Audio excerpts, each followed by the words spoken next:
E, portanto, a sessão ontem acabou com a análise de duas situações.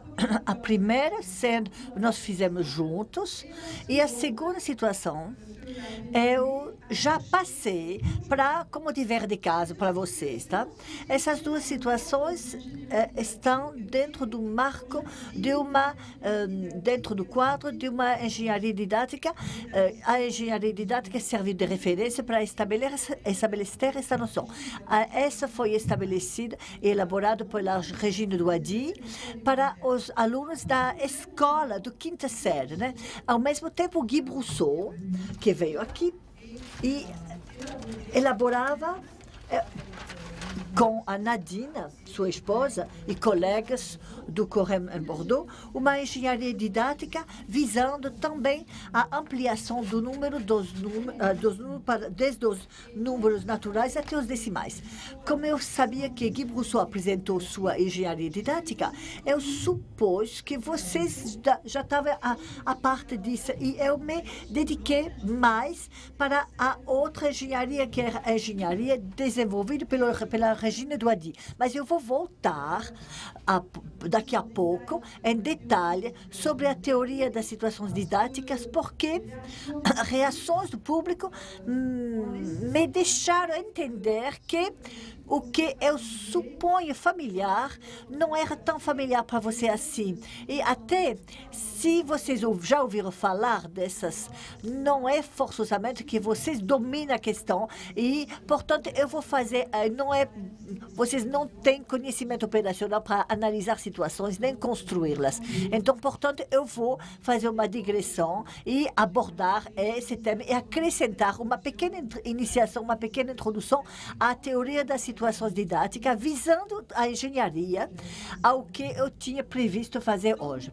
Sim, portanto, o problema que está sendo aqui projetado, na projeção, é um problema que se situa na engenharia, a um momento em que os alunos conhecem os números inteiros, os números naturais e as frações, e esses alunos receber a introdução das frações a partir de medições de comprimentos no papel. Houve um trabalho simultaneamente feito nos comprimentos e nas áreas. E como vimos ontem, esse trabalho nos comprimentos e áreas permitiu instalar técnicas de multiplicação de números racionais, utilizando jogos de quadros entre domínio numérico e domínio geométrico, o campo geométrico. Portanto, aqui a ideia é prolongar esse trabalho com situações que vão permitir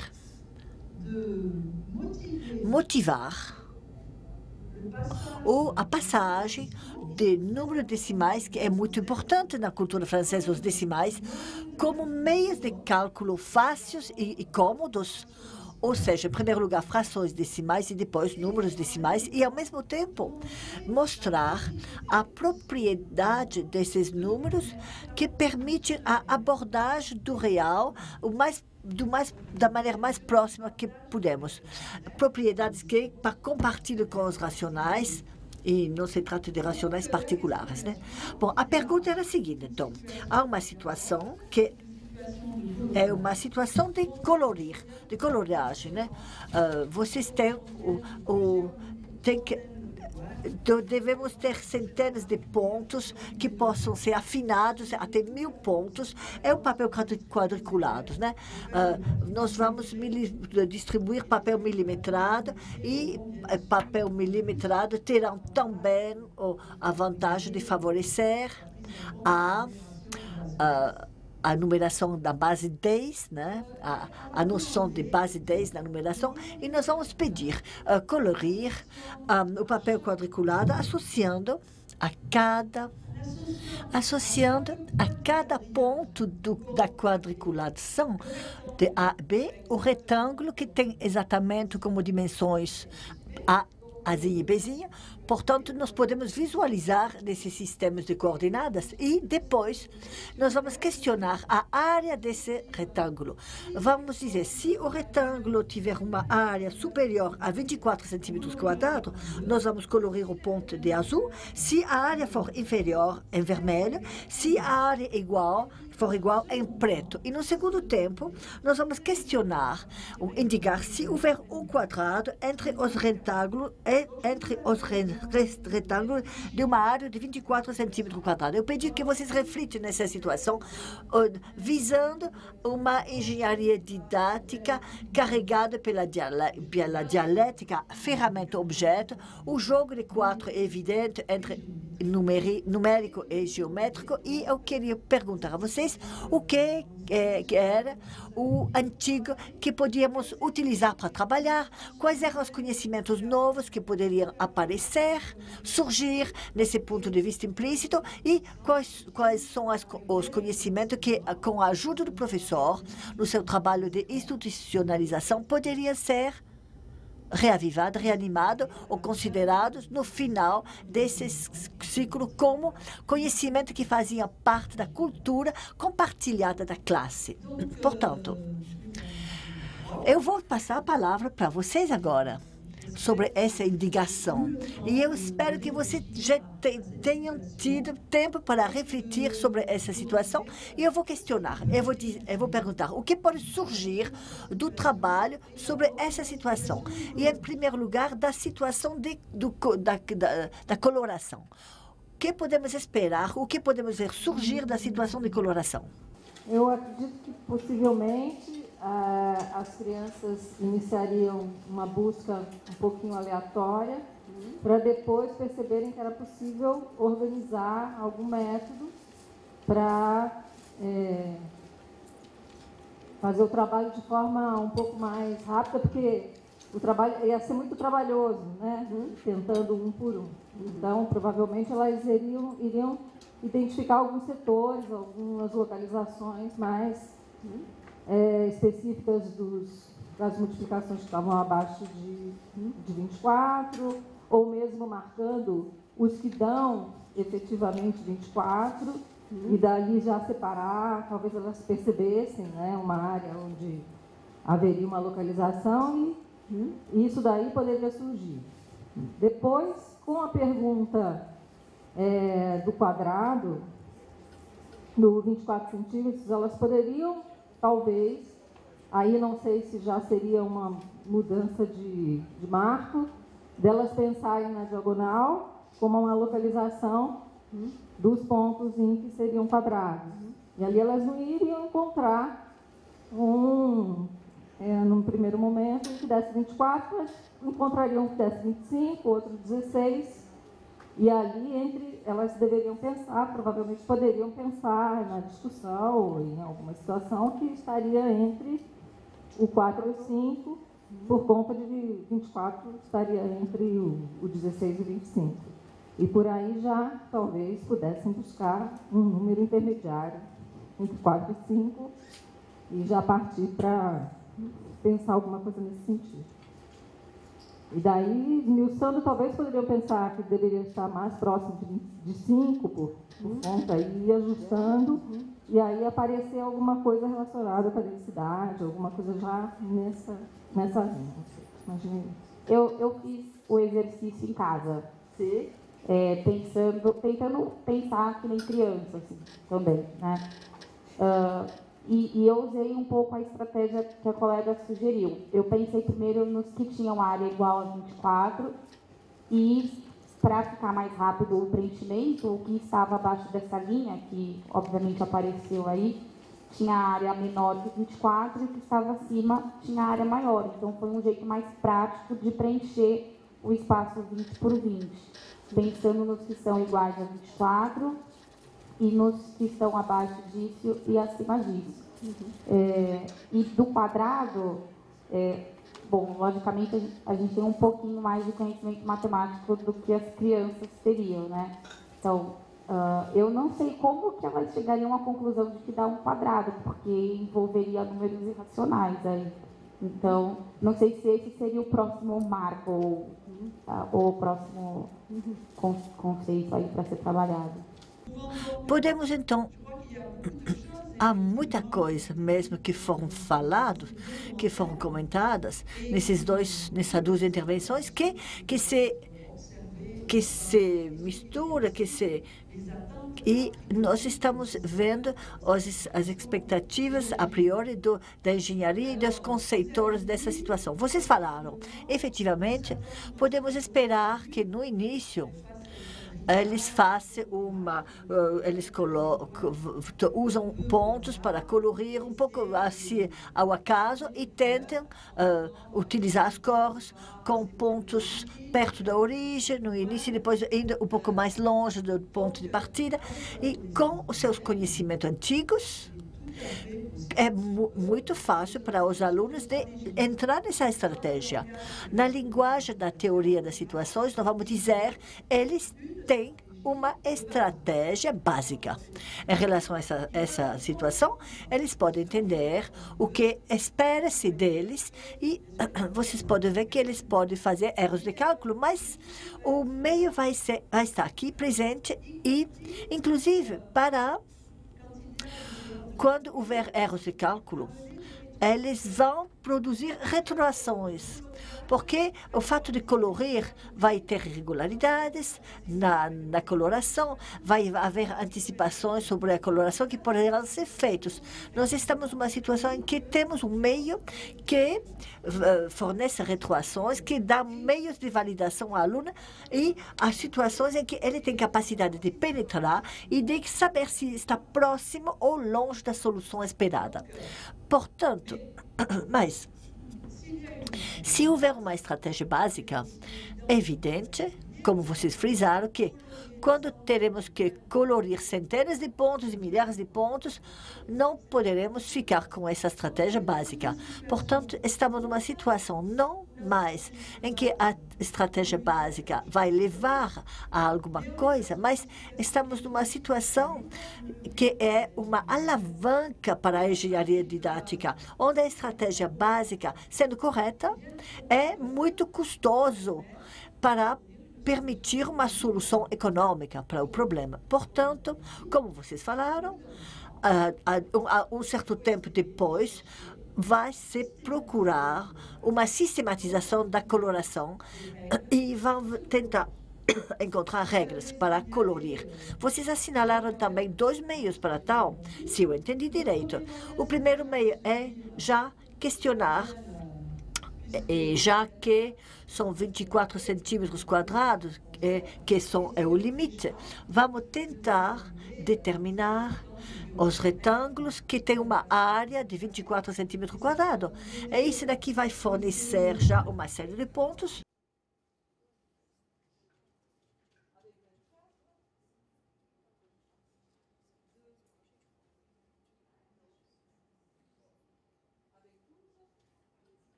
Bom, eu vou parar por aí, tá? Mas a parte simétrica, vocês podem ver que no retângulo BA tem a mesma área. E aqui, a partir daí, está se desenhando uma curva, na qual nós queremos que se localizem os pontos que correspondem a retângulos de área de 24 centímetros. Mas não tenho certeza que todos os alunos antecipem já a existência dessa curva. Como vocês podem ver nessa situação, como na primeira situação de que eu falei ontem, com as retas, etc., é claro que quando nós ampliamos esse conjunto de pontos para construir uma curva é que nós temos já um conhecimento matemático que nos permite fazer essa antecipação. Numa análise a priori de uma engenharia didática, nós não podemos supor, senão correndo o risco de errar, que os alunos tenham esse conhecimento, sobretudo quando estamos com alunos da quinta série. Hein? Mas isso pode ter um papel, certo?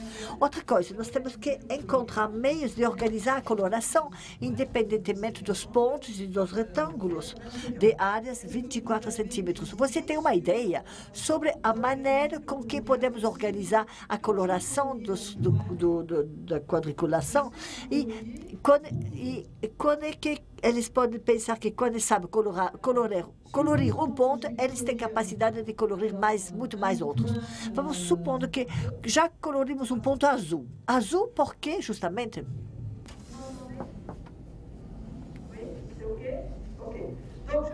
Portanto, eu vou continuar. Vamos supor que eu tenho colorido esse ponto de azul. E que, por outro lado, eu sou aluno, já colorei alguns pontos porque para sistematizar, eu tenho que ter uma fonte de informações. Rapidamente podemos pensar que alunos vão considerar que se o ponto for azul, outros pontos devem ser azul também. Outros pontos devem ser azul porque eles correspondem a retângulos que têm dimensões superiores. Portanto, vocês podem ver que, de fato, se podem chegar teoremas em ato, que você já conhece, teoremas em atos, né? Se um ponto for azul, todos os pontos que estão acima e à direita serão igualmente azul. E vocês já ganham essa é uma infinidade de pontos. De uma vez só, vocês ganham mais pontos. Da mesma maneira, se um ponto for vermelho, todos os pontos que estão à esquerda e abaixo serão também vermelhos. E se um ponto for igual, for preto, aqueles que me arrumaram as canetas, parabéns, eu estou encontrando todas as cores que eu preciso. Parabéns, diz ela. Se um ponto for preto, o que acontece? Todos os pontos que estarão acima serão azul, todos os pontos que estarão à direita serão azul, todos os pontos que estarão à esquerda serão vermelhos e abaixo vermelhos também. E a coloração, de fato, se a gente conhece os limites, os objetos limites, nós vamos saber tudo colorir de modo eficaz. E uma pergunta pode surgir nesse instante. Existe. Nós vimos alguns objetos limites fronteiriços, né? Mas a questão é, existe para cada abscisso, existe em cada vertical um objeto fronteira, porque se em cada vertical existe esse objeto fronteira, o problema da coloração, pelo menos, é teoricamente resolvido.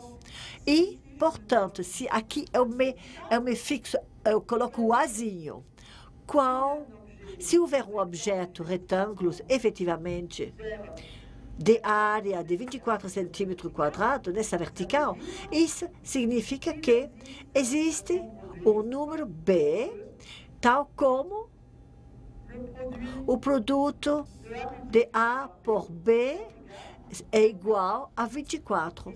E isso daqui é efetivamente uma coisa que é acessível aos alunos da quinta série.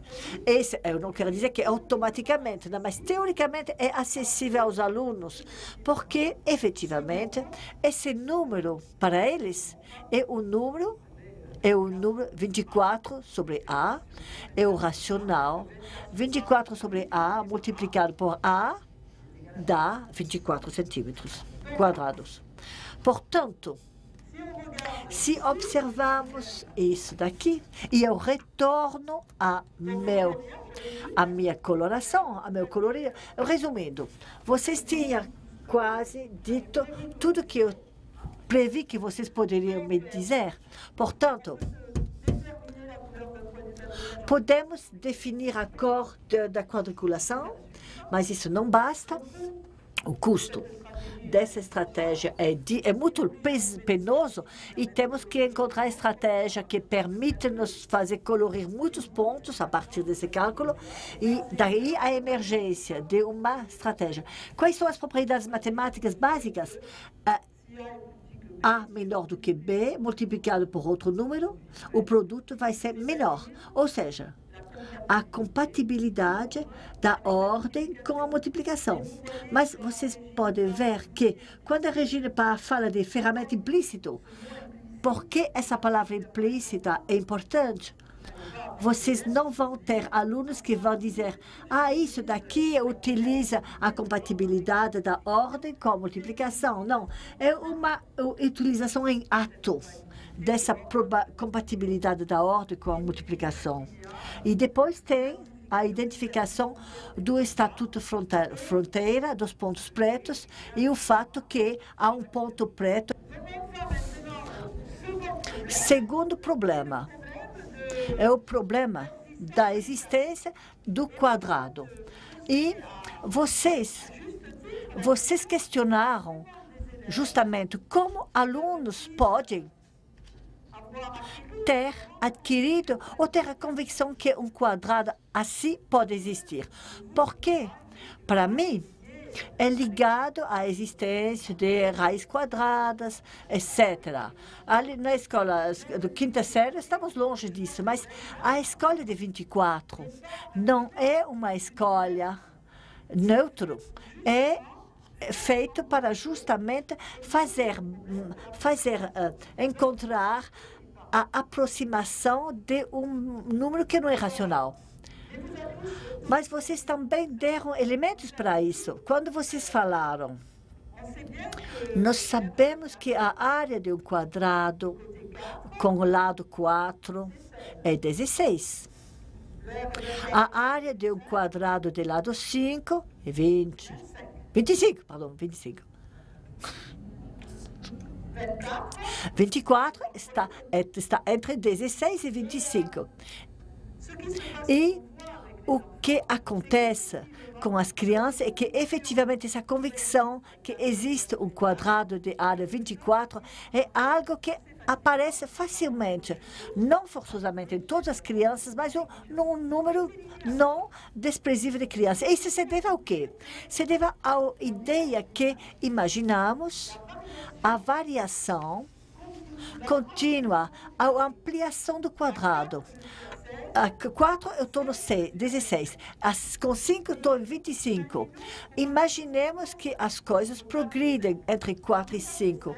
Entre 4 e 5 há uma ideia que é natural, relativamente natural, da progressão, que a progressão vai ser contínua. E que, se vamos 16 para 25, vamos passar por todos os intermediários entre 16 e 25. Matematicamente, o que há atrás de tudo isso? Há a ideia que, não de nível elementar, que a função, que é x, faz corresponder x ao quadrado, é uma função contínua e que, se ela for contínua, ela verifica necessariamente a propriedade dos valores intermediários. Ou seja, cada vez que a gente fornece um valor entre dois valores fixados, é necessariamente atingido entre esses dois valores. Bom, a convicção só pode nascer desta ideia, que ao mesmo tempo mistura geometria na ideia de movimentação do quadrado e ideia numérico, porque se traduz numericamente. Pode vir também essa convicção da ideia que, perdão, temos pontos pretos em todas as verticais. E, por outro lado, os quadrados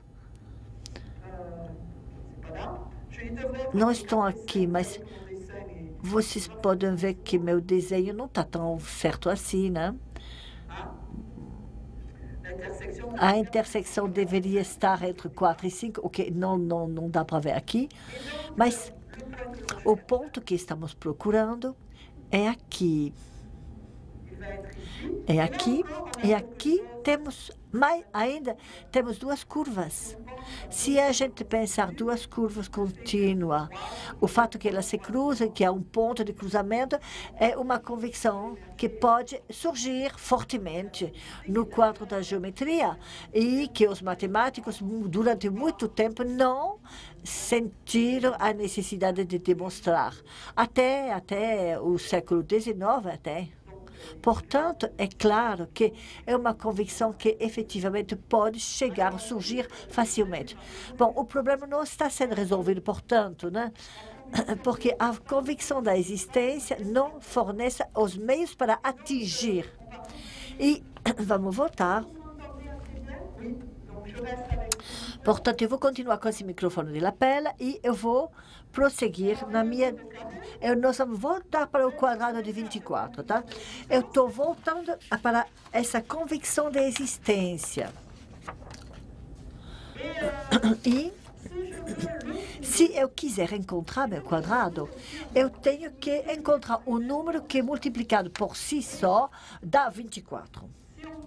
Se a gente pensar o que é o saber dos alunos nesse momento, eles trabalham essencialmente, os alunos,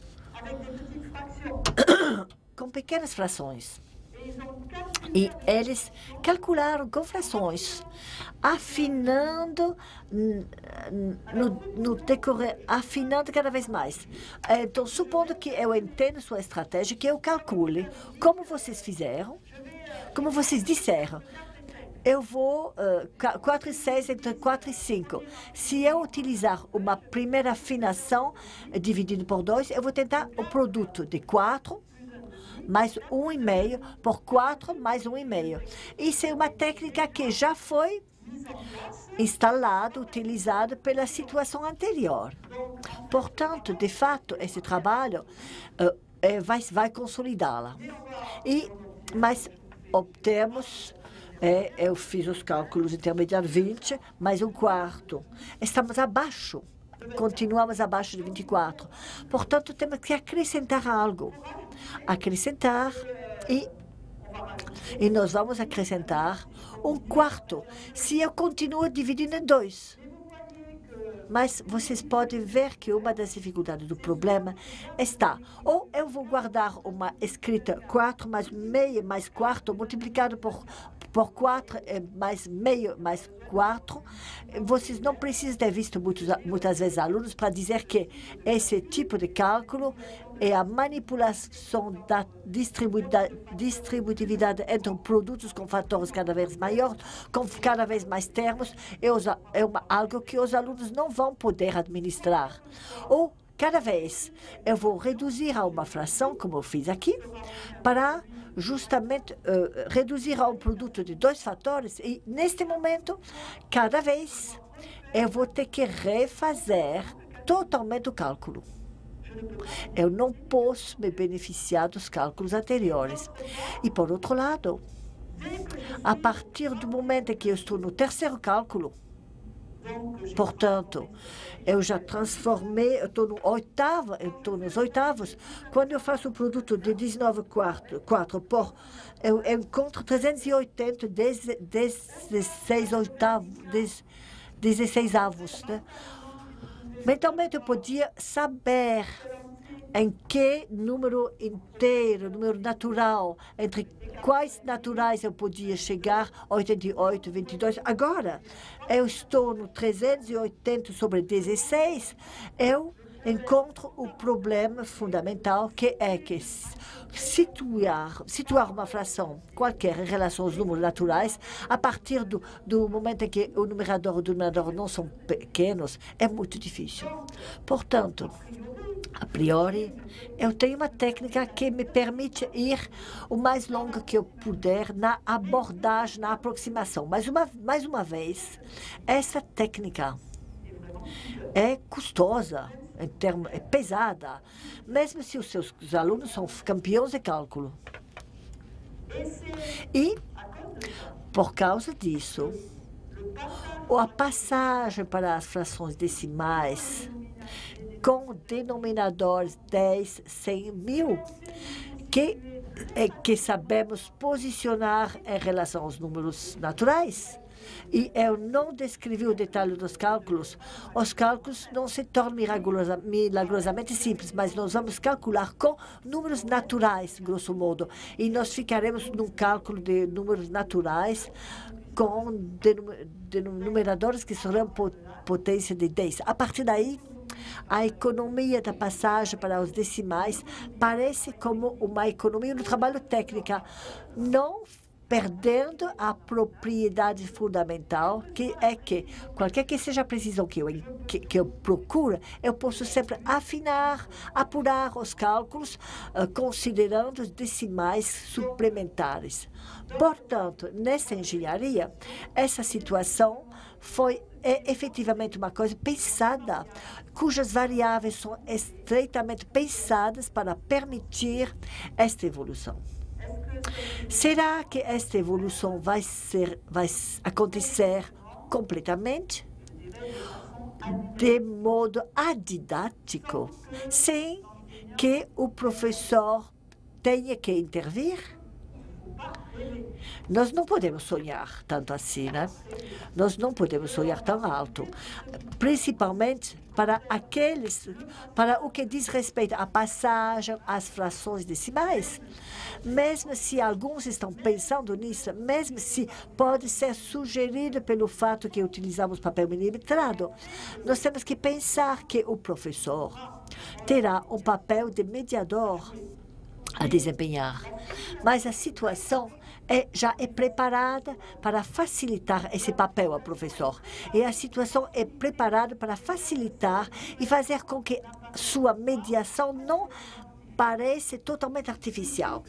Ele vai tentar mobilizar os conhecimentos dos alunos para mostrá-la, para demonstrá-la. E aqui é algo que temos que guardar na mente. Quando a gente pensa em engenharia didática, isso não quer dizer que tudo é acessível através de uma construção adidática pelos alunos, mesmo se a gente procura dar às situações o máximo de potência adidática, mas nós podemos preparar o trabalho do professor a mediação, para que ele atinja os saberes visados. E, neste caso, efetivamente, é verdade, funciona, pelo menos na maioria dos casos, funciona. No início, quando essa experimentação foi passada. Depois, a passagem para a escrita decimal usual com as vírgulas é coisa cultural. Frações, efetivamente, a passagem da escrita na forma de frações até a escrita decimal é uma instalação, é uma arrumação prática, tecnicamente prática, mas que não vai ser inventada pelos alunos, mas é um produto cultural, diz ela. Portanto, eu vou parar por aí, resumindo, a engenharia didática é uma engenharia de longo prazo. Podemos ver que ela é fortemente marcada pelo quadro teórico em que ela se situa, os jogos de quadros. Nós percebemos que ela constitui, ao mesmo tempo, e nos escritos dos pesquisadores, uma prova do quadro teórico e que ela contribui ao desenvolvimento dessa teoria, porque em torno dessa construção dessa engenharia, bom, uma engenharia, eu falei de uma pequena fase dessa engenharia, mas ela se desenvolveu em vários anos, a partir da quinta série até a oitava série. E ela contribui à elaboração desse quadro teórico. Mas temos que dizer que sua motivação primordial, não é a construção de um quadro teórico. Sua motivação primeira, como para várias engenharias, é elaborar uma proposta de transposição didática viável ou no ensino ordinário, mesmo se ela for organizada para um ensino experimental. E isso daqui, Perrin e Glorian o lembraram muito bem em 2009, nos seus escritos, seu livro 2009, que isso deve permitir tornar esse ensino muito mais satisfatório do que era nesta época. E eu vou acrescentar uma coisa, porque na época não foi falado, mas com o recuo, é uma coisa que é extremamente importante. É uma engenharia que foi desenvolvida e experimentada com uma professora de grande experiência. Eu mesmo trabalhei com ela para algumas engenharias de geometria e eu posso certificar da perícia dessa pessoa, a senhora Matou, essa professora Madame Matou. Bom, além do mais, como nas engenharias que foram desenvolvidas no COREM, como nas engenharias que nós desenvolvemos no IREM, de Paris 7, nesta época, o trabalho do pesquisador podia se centrar, se focar no que nos parecia o mais problemático da pesquisa. E o mais problemático da pesquisa era fabricar situações matemáticas, como essas duas situações que eu mostrei agora, que não são situações ordinárias para o ensino nesta época, e como também não são ordinárias situações de folhas de papéis, do ampliação do quebra-cabeça, do Guy Brousseau. São situações totalmente novas. E, portanto, essas situações permitem ao aluno que construa conhecimentos novos dentro de um funcionamento essencialmente adidático. E, portanto, são essas situações que vão marcar o tempo forte da engenharia, onde vão se concentrar os esforços dos pesquisadores. Isso não quer dizer que o ensino seja reduzido a essas situações. Na engenharia de Guy Brousseau tem 50 situações, mas essas que vamos lembrar, essa que trabalhamos, essa que a gente mostra fora do país, essencialmente, são algumas situações e as mesmas, afinal. E, principalmente, tudo que diz respeito ao trabalho de consolidação das técnicas.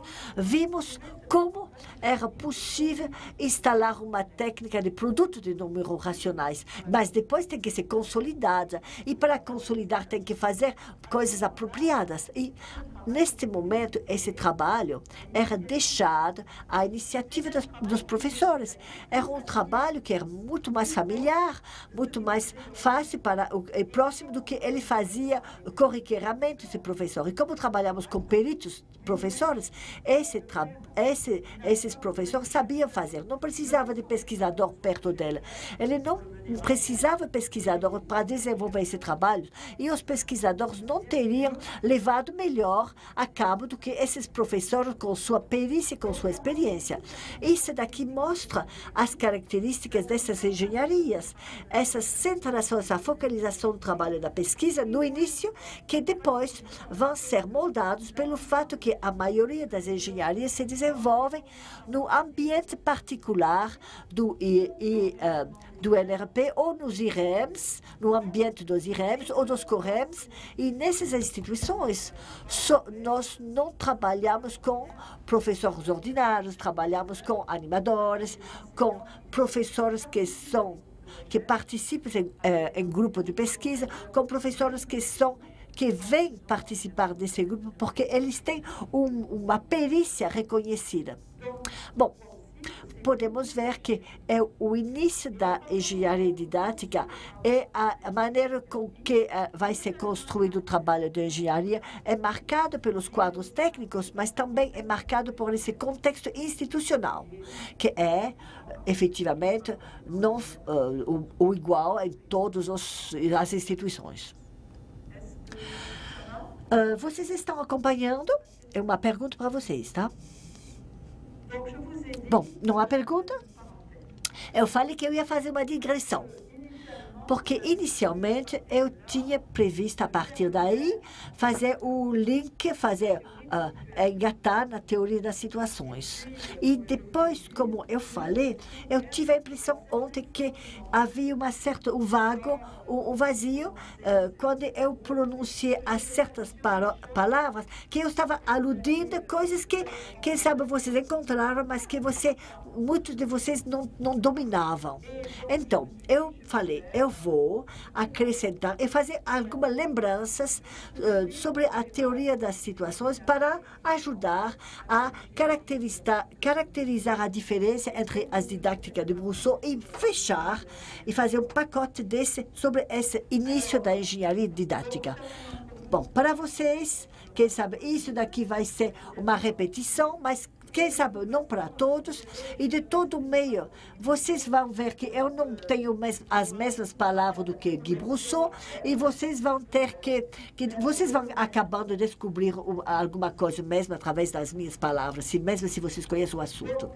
Bom, então, vocês sabem, a teoria da situação didática é uma teoria que o senhor Brousseau desenvolveu muito cedo, no final dos anos 60, e ela gradativamente se complexizou, ficou mais complexa no decorrer dos anos. Hoje, nós que convivemos com essa teoria no decorrer dos anos, é fácil acompanhar essa evolução e entender a teoria e fazê-la funcionar tal como existe. É mais fácil agora. Mas quando temos um contato como aluno, na ocasião de um master, na ocasião de um programa de doutoramento com essa teoria, e que temos que apropriar-se algo que gradativamente se desenvolveu durante 40 anos e que se complexificou no decorrer desses anos, então, cujos conceitos foram reformulados de modo diferente, não é tão fácil assim, não. Eu reconheço que não é tão fácil assim. Então, em primeiro lugar, algo muito importante para o entendimento. É uma teoria que pensa a aprendizagem. Pensa a aprendizagem num duplo procedimento. Um procedimento de adaptação no sentido Piaget do termo, focando-se em equilíbrios, acomodações, e para Brousseau, além do sentido de Piaget, no sentido da adaptação a todas a referência ao pensamento de Bachelard e a noção de obstáculo e de obstáculo epistemológico que encontramos no Piaget também. Bom, portanto, isso é uma dimensão que aparece normalmente historicamente e que, quando se desenvolve a teoria das situações nos anos 60, é também um momento em que a epistemologia de Piaget é algo que está no palco, na psicologia cognitiva. Mas desde o início, a teoria das situações não é só uma teoria da aprendizagem, uma teoria cognitiva, e ela não pensa que a aprendizagem seja unicamente um negócio de adaptação.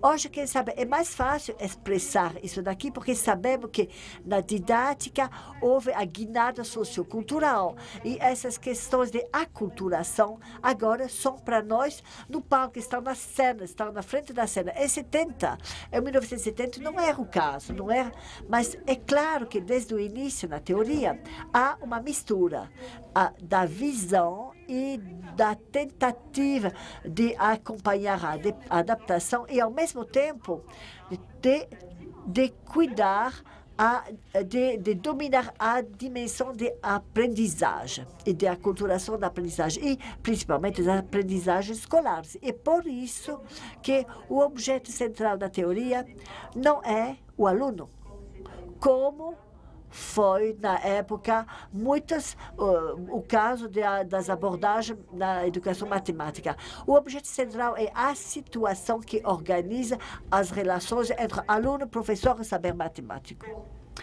Portanto, o fato de ter como objeto central a situação permite efetivamente pensar em termos de adaptação e pensar em termos de aculturação. Portanto, a visão é uma visão sistêmica, é escrito desde o início, que toma ato da intencionalidade das aprendizagens em jogo, das suas dimensões sociais e culturais.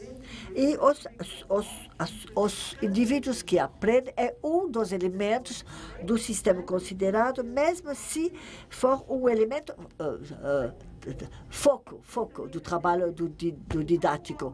Mas entender o funcionamento do indivíduo na teoria das situações é entender, em primeiro lugar, o que a situação em que ele está colocado lhe permite aprender. E Guy Rousseau dizia frequentemente, nos debates que tinha com o Gérard Vergniaud, nesses anos, ele dizia, é uma situação em que o aluno só pode fazer uma coisa, se puder. E isso nos informa em nada do que ele pôde aprender. Ele fez a única coisa que podia fazer, esse aluno, mas nós não sabemos se ele aprendeu algo. A partir daí, há dois níveis na teoria. Mesmo se não for explicitado desde o início, mesmo se for explicitado mais tarde, há o nível de uma teoria das situações matemáticas. E até agora, quando eu apresentei engenharias didáticas, as duas engenharias, essa de Regina, tanto quanto essa de Rousseau, que eu evoquei rapidamente, eu me coloquei a nível de uma teoria das situações matemáticas, sobre as características dos problemas que eu trabalhei. E depois há uma teoria das situações didáticas. E o primeiro nível é fundamental na teoria das situações didáticas e fundamental também na engenharia didática, porque é neste nível que vai se expressar o envolvimento, o engajamento, a potência epistemológica da teoria, associado à noção de situação fundamental. Guy Rousseau certamente falou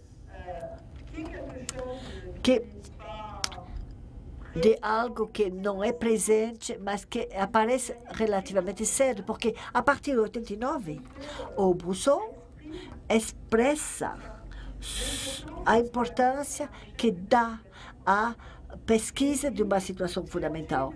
Ele fala, pesquisar uma situação fundamental é tentar determinar um conjunto de situações matemáticas que são suscetíveis de fazer funcionar uma noção, conferindo a esta diversos sentidos que determinam o conceito correspondente. E mais tarde, o Rousseau, 2005, retoma a coisa dizendo, trata-se de resumir o sentido global de uma noção, de modo a permitir depois desvendar ou ampliar o número e a diversidade de suas ocorrências conforme as necessidades e as possibilidades do ensino. Não é forçosamente fácil entender uma citação desse tipo aqui, assim, né? É por isso que eu gostaria de comentar. Eu vou dizer como eu entendo esta frase. O que eu vejo, as ideias importantes que contidas nessa frase. Em primeiro lugar, a ideia que, se quisermos basear o ensino de uma noção, temos que questionar o saber matemático, tal como é organizado culturalmente num certo momento dado. Temos que nos dar os meios de recriar uma necessidade para esta noção, uma epistemologia para esta mesma noção, acessível, claro, que seja acessível a alunos com seus conhecimentos da época. Isso implica que nós vamos nos questionar sobre o sentido dessa noção, sobre sua razão de ser, ou suas razões de ser. São coisas que muitas vezes, observando os manuais de ensino, nós não vemos nada disso nesses manuais. Esses manuais não são mais acessíveis. Portanto, a busca de uma situação fundamental é uma postura em que nos colocamos questionando por que essa noção. Que necessidade essa noção atende? Bom, matematicamente falando, né? E depois, a segunda ideia trata-se de dizer que uma noção, nós podemos estar de acordo ou não, quando ele diz um conjunto de situações suscetíveis de fazer funcionar uma noção, conferindo a elas diversos sentidos que determinam o conceito. Sabemos que os conceitos matemáticos são polissêmicos e não é fácil captar o sentido, mas o que o Rousseau quer dizer nisso daqui é que temos que evitar, se quisermos fazer uma coisa coerente e compatível com as exigências do ensino, nós não podemos difundir, nós não podemos multiplicar em várias situações isoladas. Nós temos que nós temos que selecionar algumas raras famílias de situações que julgamos as mais representativas do sentido dessa noção. Portanto, aqui reencontramos, de fato, duas preocupações, sempre que estão no coração das situações didáticas. Ao mesmo tempo, a preocupação epistemológica e, ao mesmo tempo, a preocupação econômica. Fazer com que o professor, o ensino seja economicamente viável, seja otimizado de uma maneira econômica. Eu não vou insistir mais sobre a noção de situação fundamental do ponto de vista da teoria. Se houver interesse, no curso da Escola de Verão do Anibesso, vocês vão encontrar uma reflexão muito profunda nos laços existentes entre situação fundamental e engenharia didática. Mas para ler e entender esse curso, tem que ter uma certa bagagem intelectual. Portanto, eu vou dar um exemplo. E vou trabalhar a partir do exemplo. Será que o Gui tratou disso daqui? Mas falou, mas todo mundo não viu esse exemplo, tá? Vamos lá. É um exemplo emblemático, um exemplo fácil, muito mais fácil para ilustrar o funcionamento da teoria do que são as situações do quebra-cabeça ou daquelas folhas de papel. Quem conhece a corrida de 20? Quem já viu essa corrida de 20? É pouco, finalmente. É bom, é bem, porque alguns conhecem, outros que não. Portanto, aqueles que conhecem vão ser os observadores daqueles que desconhecem. Tá? Portanto, a corrida até 20 é uma brincadeira que foi criada de início para a quinta série, um pouco antes até. É um jogo que se joga dois jogadores. Esse jogo, e não é, em relação à teoria das situações, é válido, porque Guy Rousseau modelizava as situações em termos de jogos abstratos. E aqui temos um jogo também concreto. Tá? Portanto, o primeiro jogador diz 1 ou 2. Ele diz 1 ou 2. O segundo jogador acrescenta 1 ou 2 ao número inicial. E a gente continua. E o primeiro que diz 20 ganhou, venceu a corrida. Portanto, eu coloquei um exemplo. O primeiro diz 1. O segundo de vermelho diz 2. Acrescento 1. O primeiro acrescento 2 e diz 4. O segundo diz 5, acrescento 1. E assim, a sucessão dos números. E o segundo que cai, que diz 20, o primeiro, que venceu. Portanto, a questão aqui levantada é, em relação a esse jogo, Existe uma estratégia para ganhar esse jogo? Para que jogador? E depois nós vamos questionar.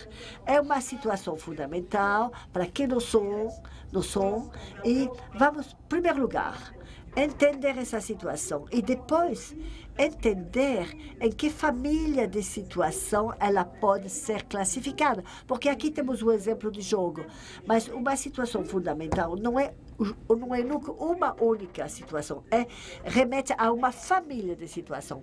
Portanto, a partir dessa situação, vamos ter que remontar a família das situações de que ela é um exemplo, uma exemplificação. Boa tarde, professora. Quem sai ganha. E é uma sequência numérica. Há uma sequência numérica que a criança pode vir de trás para frente, começando em 20. Se chegar, quem falar 18 ou 19, perde. Então, quem fala 17, ganha. Para falar 17, quem fala 16 ou 15, perde. Quem fala 16 ou 15, perde também. 14 ganha.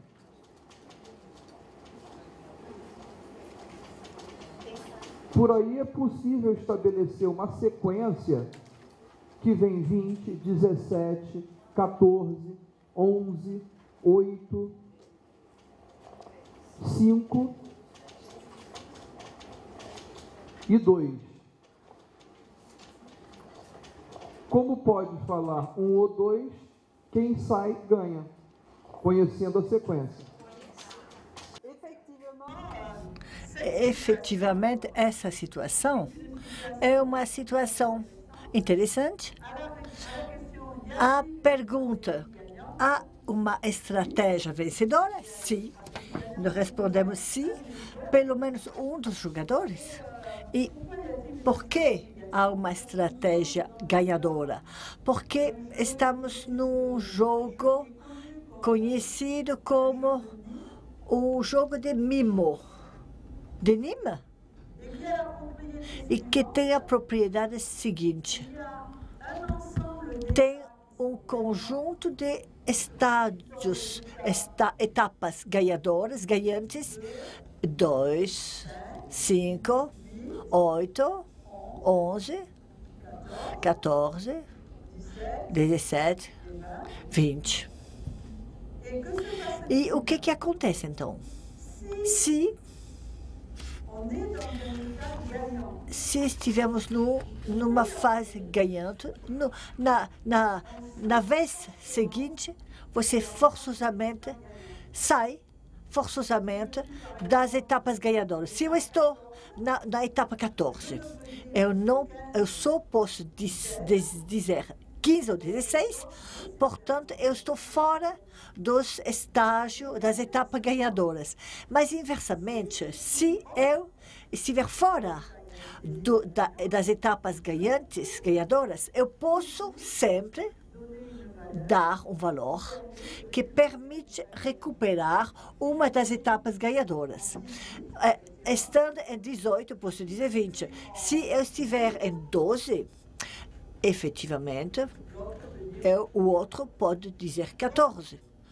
Portanto, esse sistema com etapas ganhantes e que permite alternativamente, que forçam alternativamente a saída e a entrada, efetivamente é o jogo em que existe uma estratégia ganhadora. E aqui essa estratégia ganhadora é constituída pelos todos os números a partir de 20, recuando de 3 em 3. Ok? Portanto, quando alunos começam a brincar desse jogo, vai mais devagar do que para vocês, claro. E não é tão fácil para eles. Sabemos que o fato de 17 ter propriedades particulares rapidamente é visto como assim, mas o Guy Brousseau trabalhou na ordem de aparição das conjecturas dos estados ganhantes, e o fato de brincar com crianças não produz necessariamente esta análise fina da situação.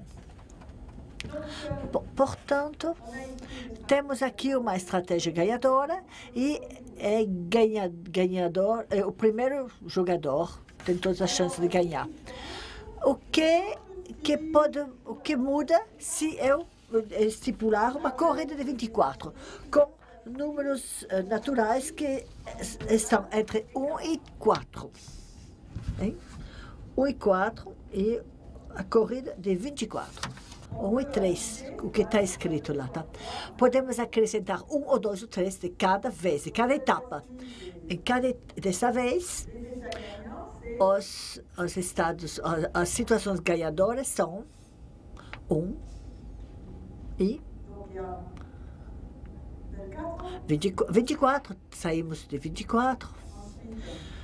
Depois, 20 menos 4. Já, se a gente tiver 20, o outro só pode acrescentar 21, 22, 23. E se alguém disser 21, 22 e 23, sempre podemos dizer 24. 20, 16, depois 12, 8, 4 e 1. 0, 0, 0. Mas nós não podemos iniciar pelo 0. Desta vez, o jogo não é muito diferente assim, mas o primeiro jogador não tem estratégia ganhadora. É o segundo jogador que terá uma estratégia de ganho. E, por outro lado, no lugar de ir de 3 em 3, as etapas ganhadoras vão pulam de 4 em 4. Agora, o que muda no jogo? Se, por exemplo, eu faço uma corrida a 5.929 com números naturais que vão entre 1 e 12. Eu criei aqui o que, na teoria das situações didáticas, chamamos de pulo informacional, um pulo informacional.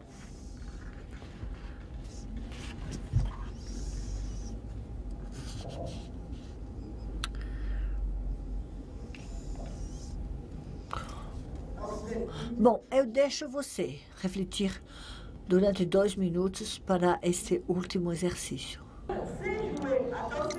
Não, alguém saberia jogar? Não deve se perguntar, alguém jogou, mas alguém saberia jogar? Então, primeiro, se começasse em 9, né? Se começasse em 9, se eu pedir direito aqui. O primeiro jogador, né? Se começar em 9. 9? 9, é isso. Se eu fiz as contas certas. Assim. O primeiro número vencedor é 1? Por quê?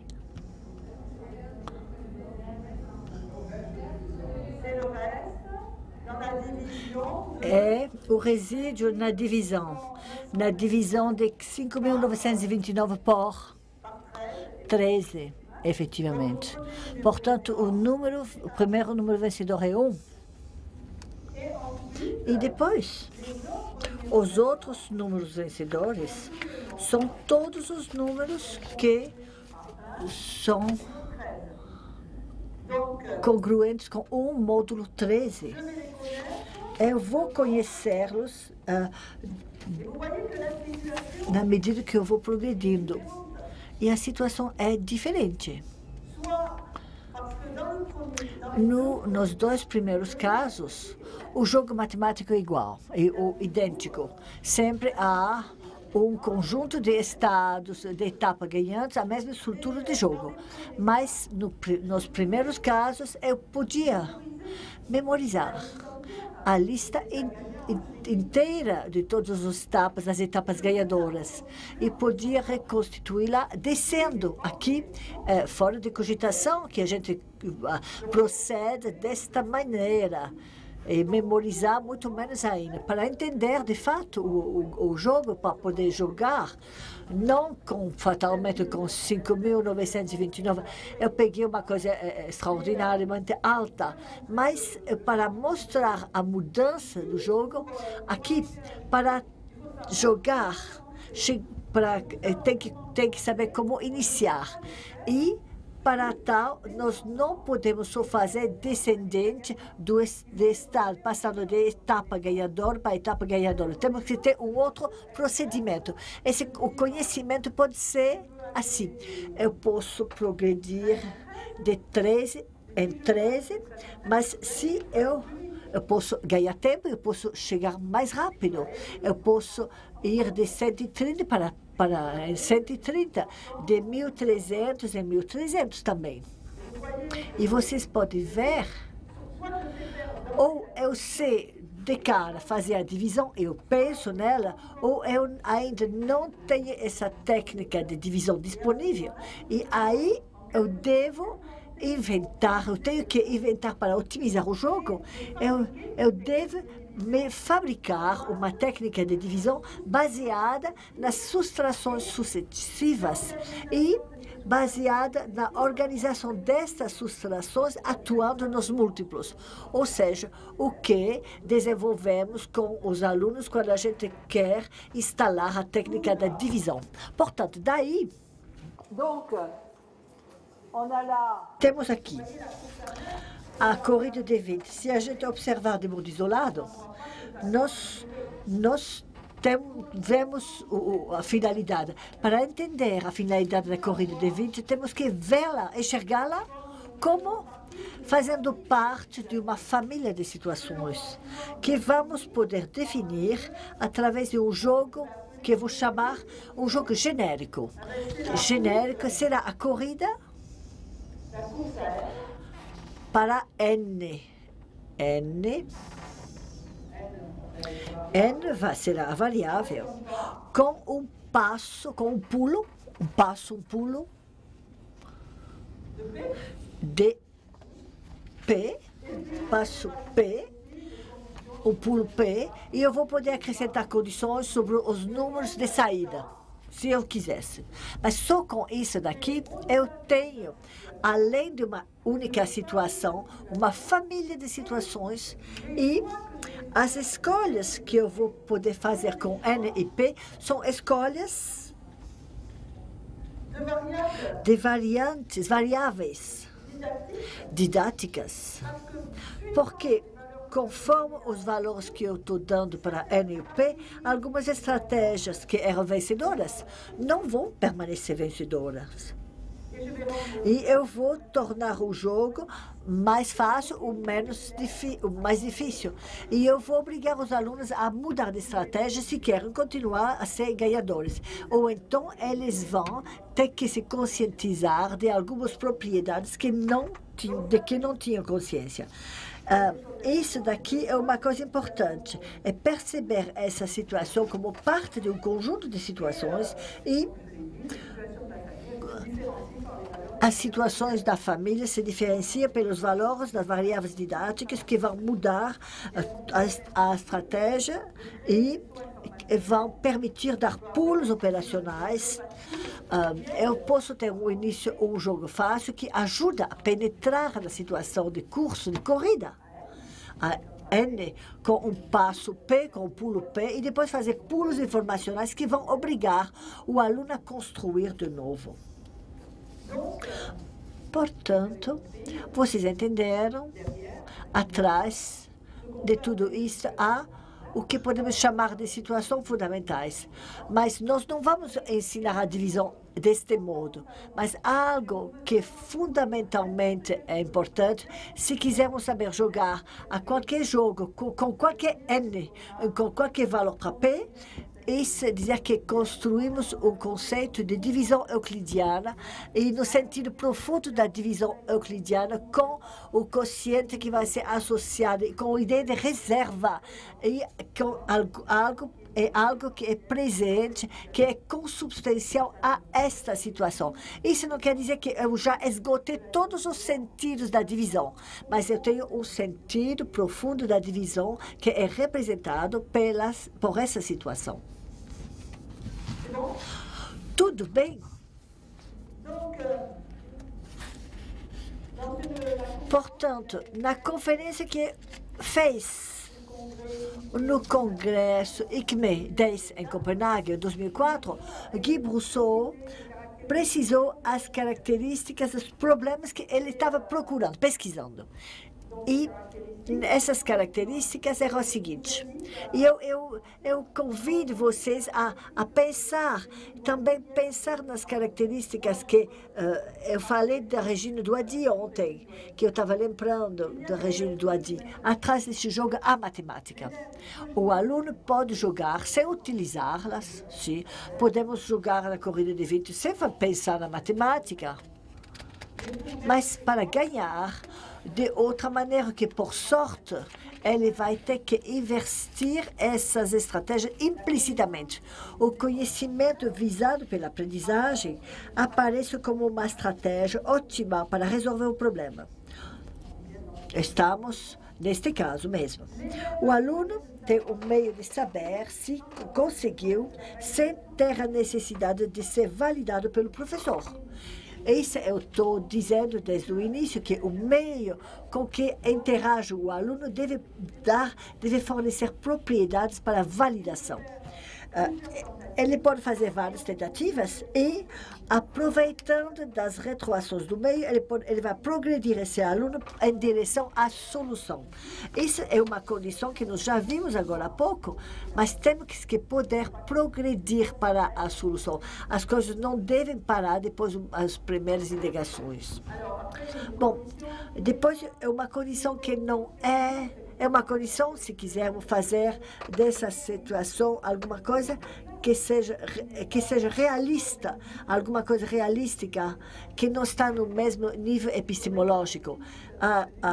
O sucesso poderia ser obtido por um número razoável de alunos dentro de um tempo compatível com os horários escolares. Senão, vai ficar uma situação matemática fundamental no sentido teórico e vai fugir de uma situação que tentaremos incluir na nossa engenharia didática para alunos, mas podemos incluí-la numa engenharia didática de formação de professores, isso sim, onde as condições e as obrigações e o papel que daremos a essa situação será bem diferente. E vamos discutir com alunos formados que já têm contatos com a divisão e para quem será a oportunidade de repensar as razões de ser desta divisão. Depois, o problema colocado não é um problema isolado, mas um representante de uma classe de problemas. Podemos atuar nos variáveis que caracterizam esses problemas para provar essa estratégia elaborada e fazer progredir os conhecimentos de que são portadoras. Eram essas características que o Guy Brousseau comunicava em 2004 em relação ao problema que poderia estar na base de situações matemáticas fundamentais. Bom, há, por um lado, uma situação matemática e que será analisado no seu potencial matemática, mas uma situação matemática, quando a gente está implementado numa engenharia, ela não pode viver sem um cenário didático. E, se considerarmos a corrida de 20, há um cenário didático associado a essa situação e que foi dirigido e há vários cenários didáticos de que Guy Brousseau com que Guy Brousseau comparou os resultados. Eu sei que estava dentro do PowerPoint que ele deixou. Vocês vão poder se referir a ele, mas o clássico é o seguinte. Temos uma explicação das regras do jogo pelo professor que brinca com um aluno, e isso permite entender as regras do jogo à frente de toda a classe. Depois, há vários jogos, como eu pedi a vocês, 1 contra 1, como vocês brincaram durante o cafezinho. Depois é uma fase importante de jogo, grupo contra grupo, com, em cada grupo, um representante para cada parte que é designado pelo professor. Ou seja, os alunos devem concordar. Eles não sabem quem será o representante, mas eles devem eleger-se. E depois tem um jogo de grupo sobre as descobertas. Os alunos de cada grupo devem enunciar as descobertas e tentam convencer o outro grupo da validade de sua descoberta. O outro grupo verifica se aceita ou se rejeita. E tem um sistema de penalidade de pontos que é instalado para valorizar as propostas aceitas e, sobretudo, valorizar a proposta de contra-exemplos quando a gente acha que uma proposta é falsa. Bom, isso daqui é também uma situação emblemática da teoria das situações, não só do ponto de vista matemático, mas também do ponto de vista da organização didática. E por que isso? Porque se observarmos as diversas fases, elas permitem uma evolução do estatuto do conhecimento que retoma a organização dessa evolução que é pensada na teoria das situações. Porque o conhecimento é, em primeiro lugar, o que Guy Brousseau chama de modelo implícito de ação. Estamos na fase 2, 1 contra 1. Eu não preciso saber que eu sei, mas o desafio é ganhar. Portanto, atuar para ganhar. E, portanto, eu não tenho que ter enunciado 17, será vencedor, 14 será vencedor, 11 será vencedor, mas quando eu estou na posição de jogar com esse número, eu uso esse número para ganhar. Portanto, o sucesso está na ação. O critério do sucesso está na ação. Depois, o conhecimento é explicitamente formulado numa linguagem adaptada. E é a formulação desse conhecimento que se torna desafio para a situação. Para ganhar, não basta mais saber jogar, mas basta dizer como a gente ganha. É a fase 3. E entendemos como a organização didática da fase 3 obriga, na fase 1, um aluno na fase 1 pode dizer, você viu, 17, 14, 17 são vencedores, mas nada na interação no meio obriga que o aluno diga isso para vencer. Enquanto que, na fase 3, os alunos devem concordar com a estratégia para brincar de grupo contra grupo e o aluno vai ser mandado. Nós não sabemos qual aluno será mandado. Portanto, os alunos têm que ter a capacidade de comunicar entre si e de dizer.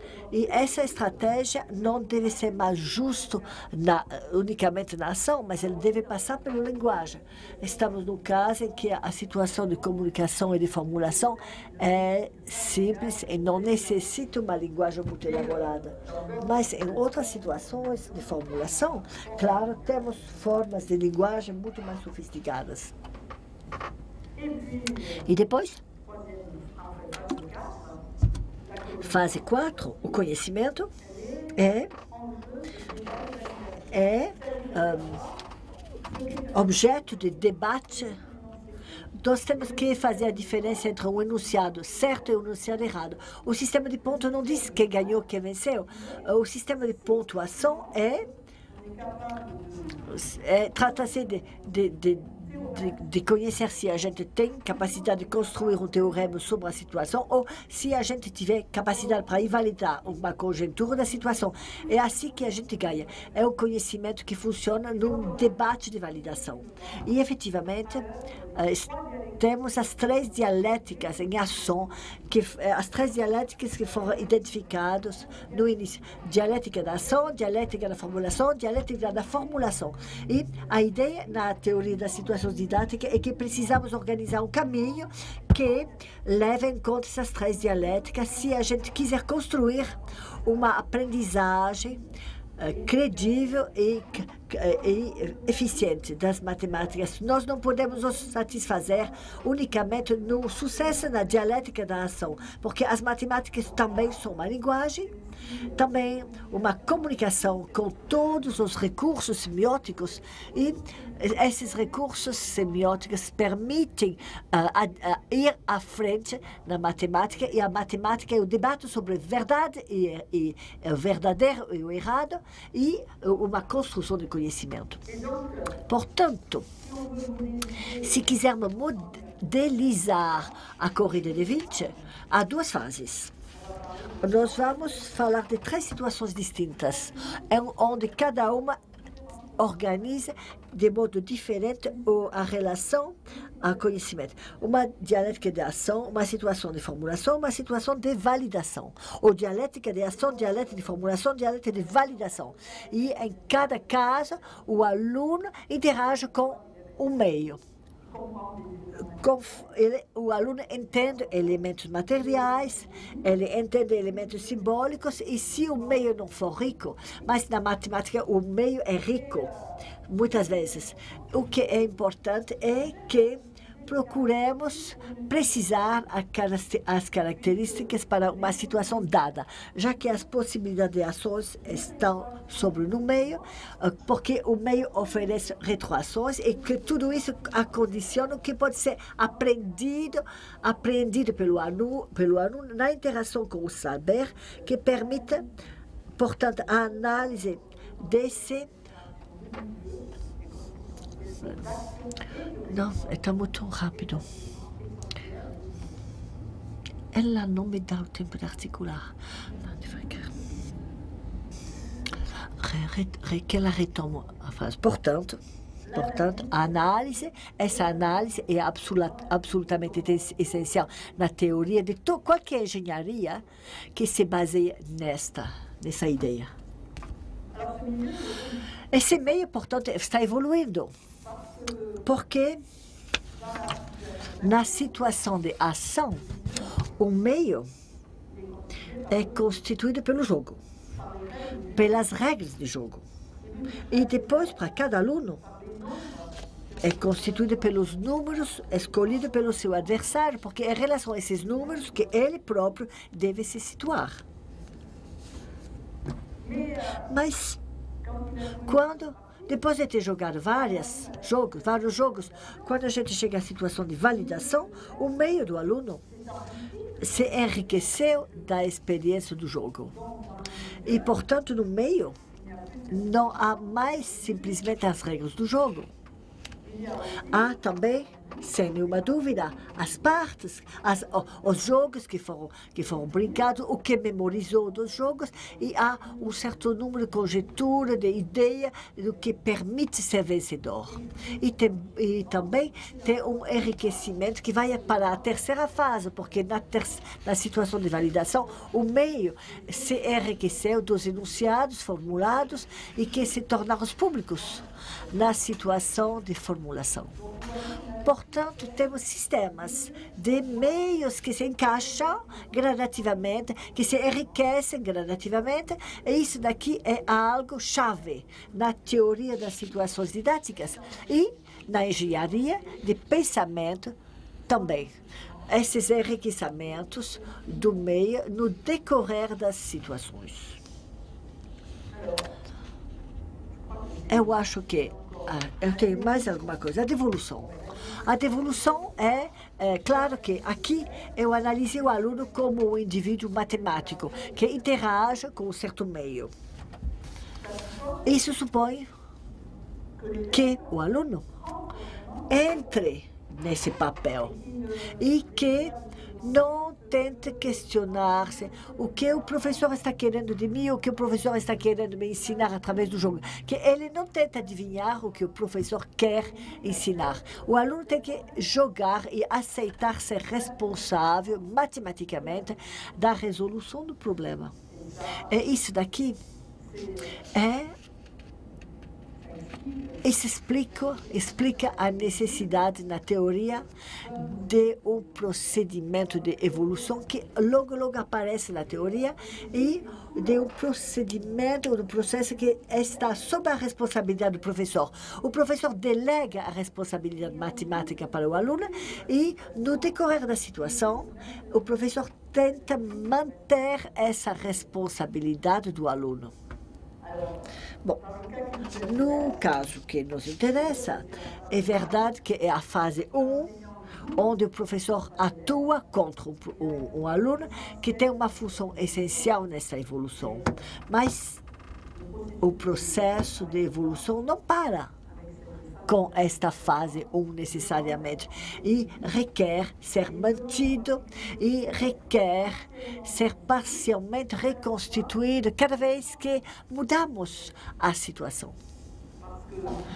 Porque uma situação de ação, uma situação de formulação, uma situação de validação não tem o mesmo desafio, não tem o mesmo interesse. Portanto, temos que delegar a mudança de desafio da situação.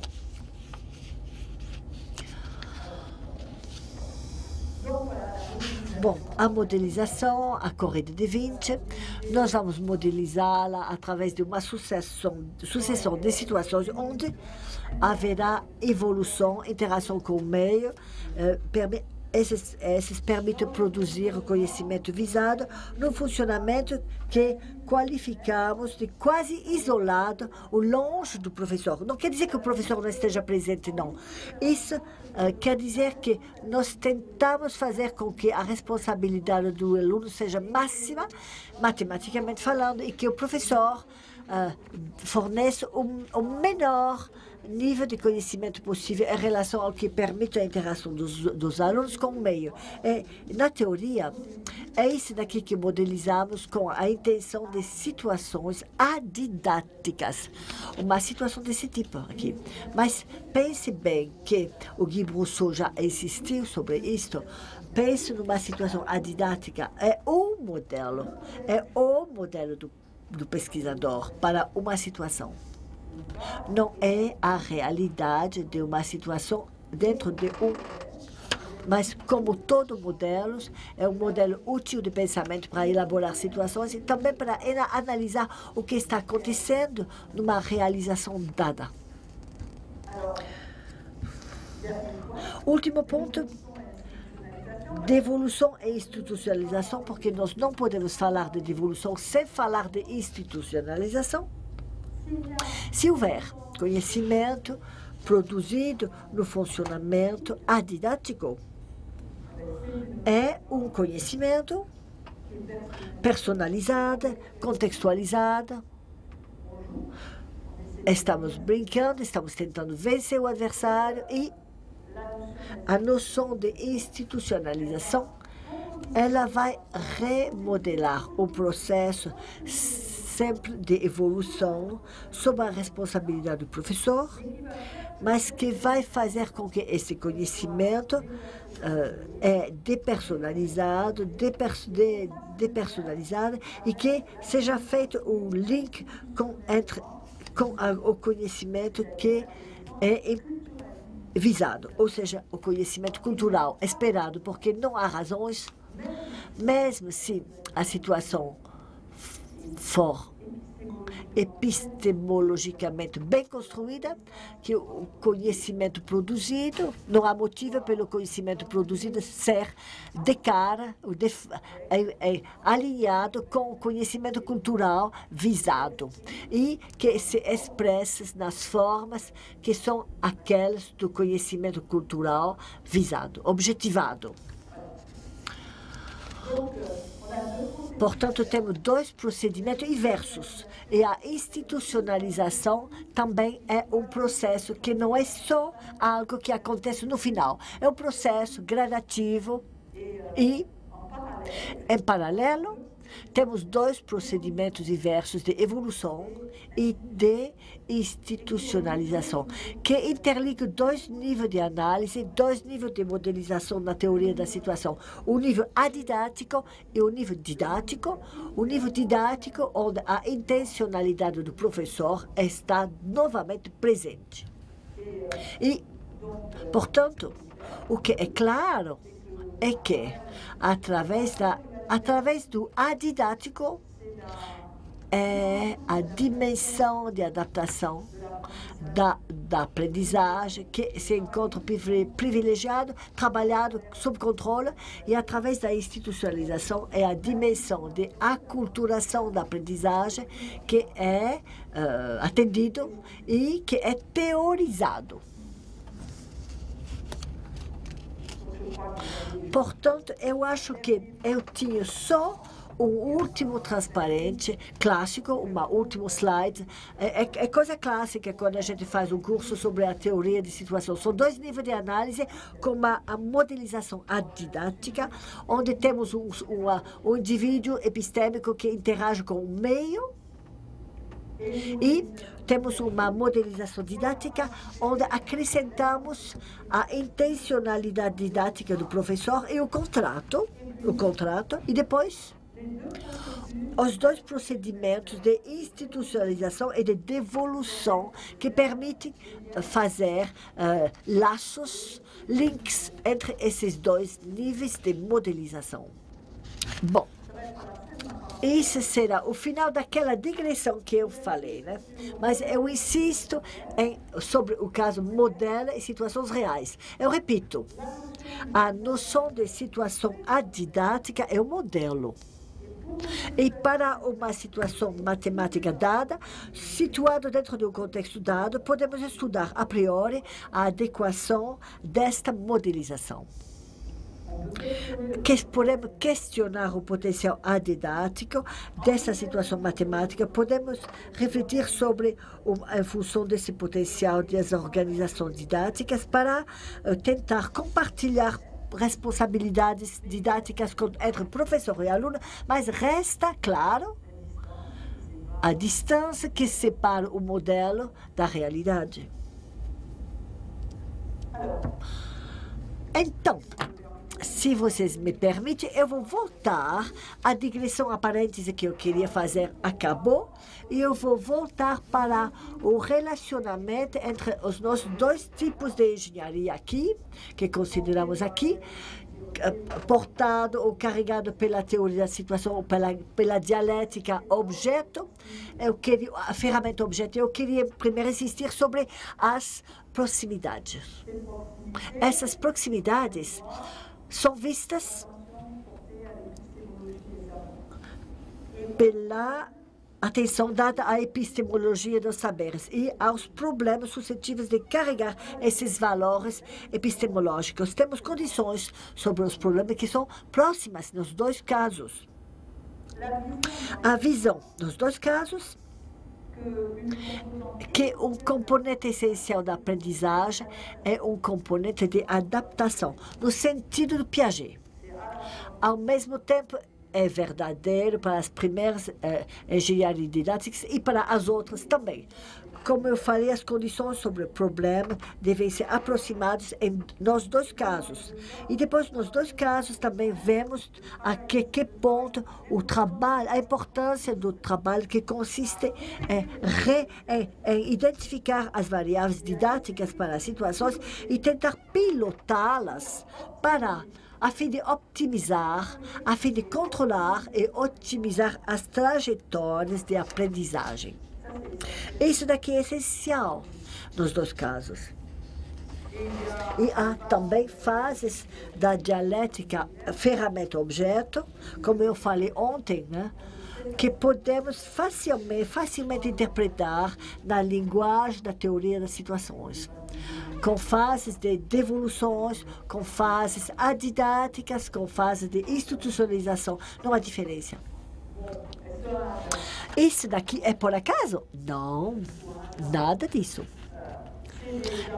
São abordagens que se desenvolveram dentro de uma mesma cultura, portanto, são marcados por essa mesma cultura e depois que não se desenvolveram independentemente um do outro.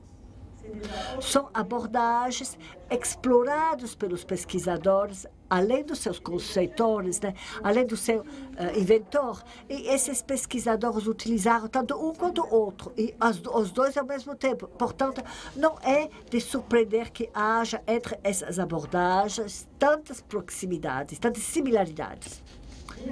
Mas há diferenças ainda. Vimos na dialética ferramenta-objeto a importância dada ao quadro e à mudança de quadro na construção e na definição dessas situações. Nós não encontramos isso daqui na teoria das situações. Há uma organização diferente do atendimento das funcionalidades do conhecimento matemático. Na dialética, o ferramenta-objeto, o que é central é a distinção entre ferramenta, funcionamento ferramenta e funcionamento objeto das noções matemáticas. E é isso que orienta a organização da engenharia. Na teoria das situações, o que é central é a distinção entre diversos níveis de registro de funcionamento dos conhecimentos: ação, formulação, validação. E é esta distinção que orienta a organização da engenharia. Não é exatamente a mesma coisa. E depois, é claro que, se observarmos a dialética do ferramenta-objeto dos quadros, fazemos funcionar poucos conceitos relativamente à teoria da situação. Ela é uma grande teoria com muitos conceitos interrelacionados, como eu falei, que se desenvolveu durante 40 anos, que se complexificou, que se complicou, e não é o caso da dialética ferramenta-objeto e do jogo dos quadros. Portanto, é claro que a conceitualização na DDS é muito mais sofisticado do que a conceptualização que é oferecida pela teoria ferramenta-objeto. Mas, sendo assim, há complementaridade que são facilmente utilizáveis e várias engenharias didáticas que foram desenvolvidas na França, nós podemos ver facilmente que há uma combinação criativa e produtiva dessas duas abordagens. Acredito que aqui é um meio. Nós queixamos muito na didática que temos muitas abordagens teóricas diferentes, mas em alguns casos, quando a gente sabe atuar com as complementaridades, quando a gente sabe situar abordagens teóricas umas em relação às outras, de fato, o fato de ter essas diversificação é produtiva, porque nenhuma teoria permite captar tudo de uma vez só. Bom, portanto, é o fim do que dizia respeito à parte número 2 desse curso, ou seja, a emergência. Emergência da engenharia didática. E eu estou chegando à parte 3, que é o desenvolvimento a partir dessa fase inicial e a segunda institucionalização da engenharia didática que acontece no final dos anos 80. Nós não estamos ainda em 2010. Felizmente, eu tenho algo a mais a ensinar a você. Bom, eu vou utilizar para esse curso o volume 93 da revista Pesquisa da Didática da Matemática em 80, publicado em 80. E quando a gente observa esse curso que me serviu de referência, observamos esse daqui, ó, esse daqui. Vocês não têm essa publicação, não é? Aqui sim. Ok. Eles mostram uma noção de engenharia didática, não mais como uma noção de emergência, é uma noção consolidada, já. E, inclusive, eles me pedem um curso de síntese, de fazer uma aula magistral. E A escola que eu faço é de apresentar a engenharia didática como uma metodologia de pesquisa, com a sua dimensão de metodologia de pesquisa. Hoje, não necessariamente teríamos feito a mesma escola, e os trabalhos da escola de verão de 2009 mostram que vamos falar da energia didática como metodologia de pesquisa, mas também como metodologia de desenvolvimento. Na época, o que entendemos é que na década 80, a maneira com que a engenharia didática se consolidou foi, em primeiro lugar, como uma metodologia de pesquisa.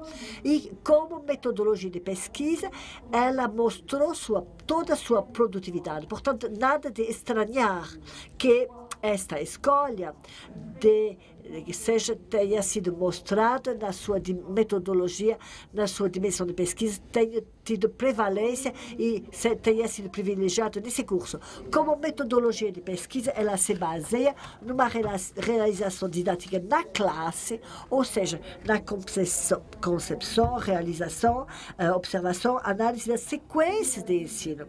Isso não está sendo dito, mas, claro, é baseado fundamentalmente baseado teoricamente, e a validação é interna, se faz interno, e essencialmente baseada na análise a priori e a posteriori. Nesta época parece muito importante, porque cada vez mais começa a se desenvolver na educação matemática algumas experimentações em sala de classe, e muitas vezes os modos de validação são modos externos.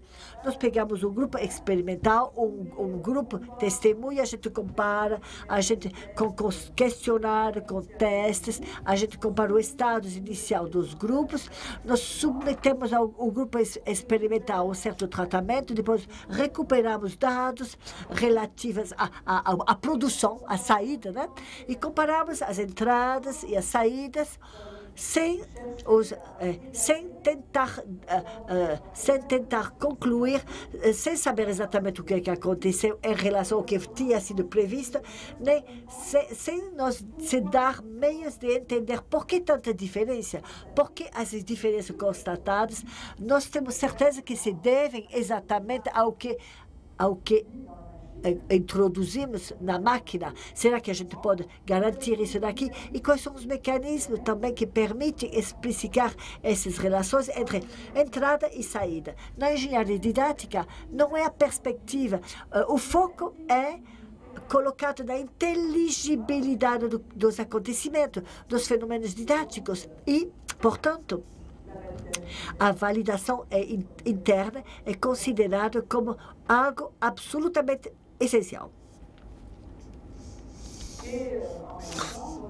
E, ao mesmo tempo, como se trata de uma metodologia, ela tem uma estrutura, portanto, nesse curso, estruturamos o curso em 4 fases: análise prévia, concepção e análise a priori, experimentação, terceira fase, e depois, última fase, análise a posteriori e avaliação.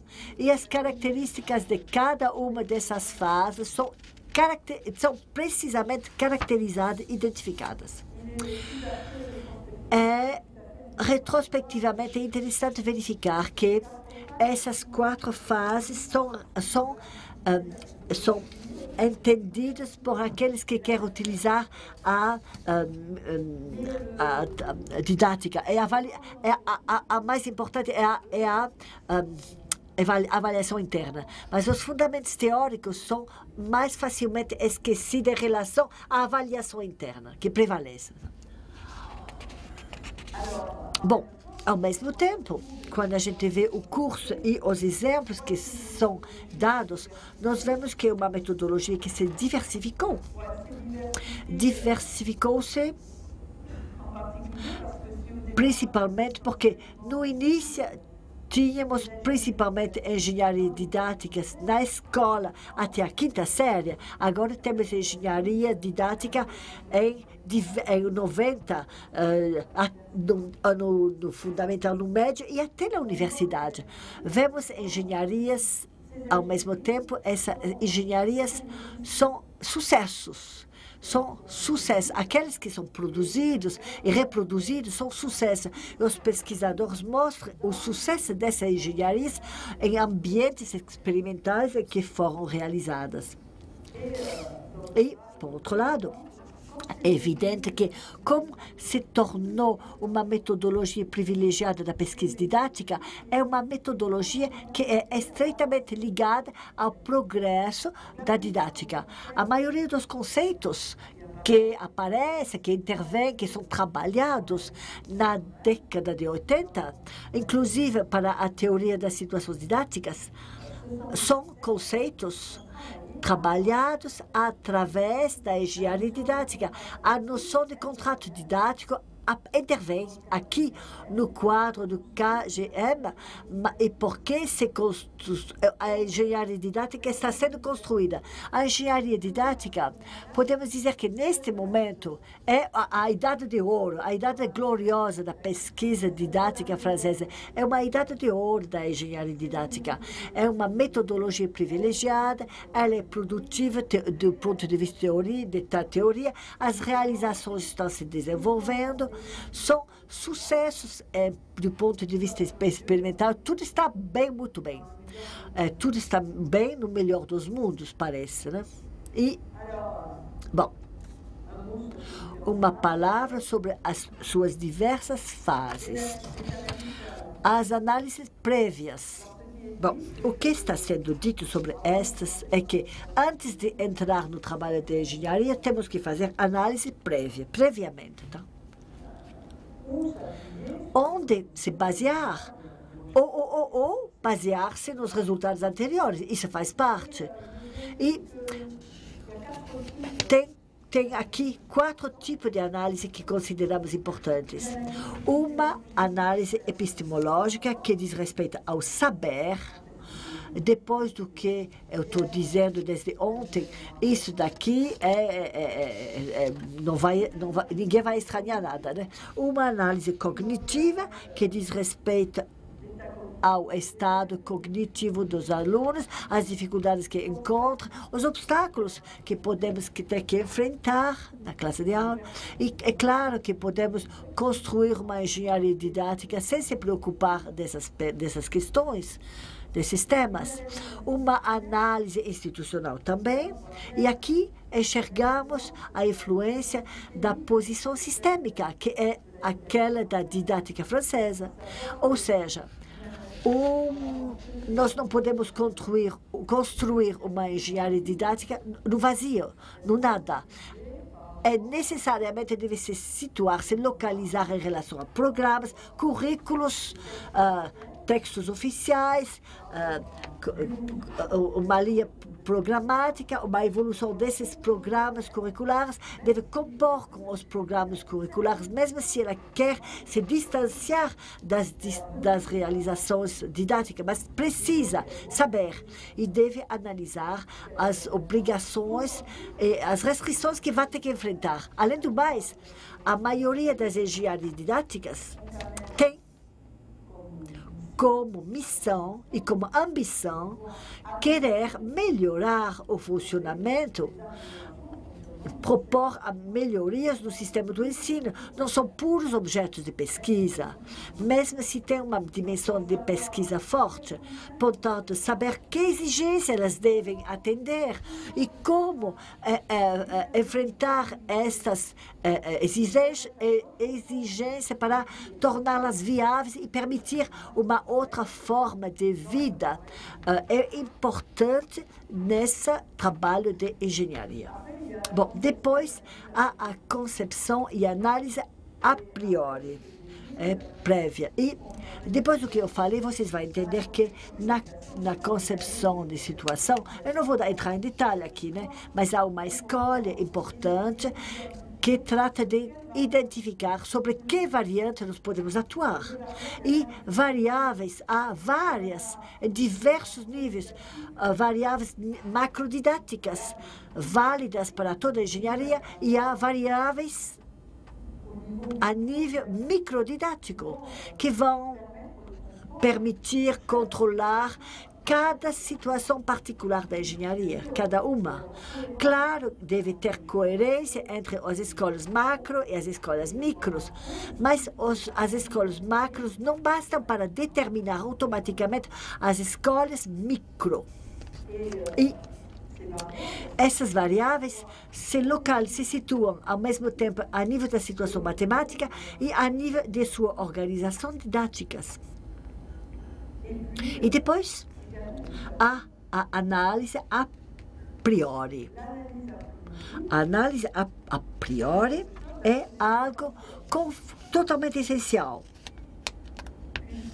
já que, em particular, a validação vai acontecer comparando o que aconteceu com o que foi antecipado na base de algumas hipóteses que estão sendo questionadas na engenharia, que está sendo desafiada na engenharia. E essa análise a priori, de fato, ela é carregada pelos quadros teóricos que estão atrás da engenharia. E ela é descritiva e também preditiva, de predições.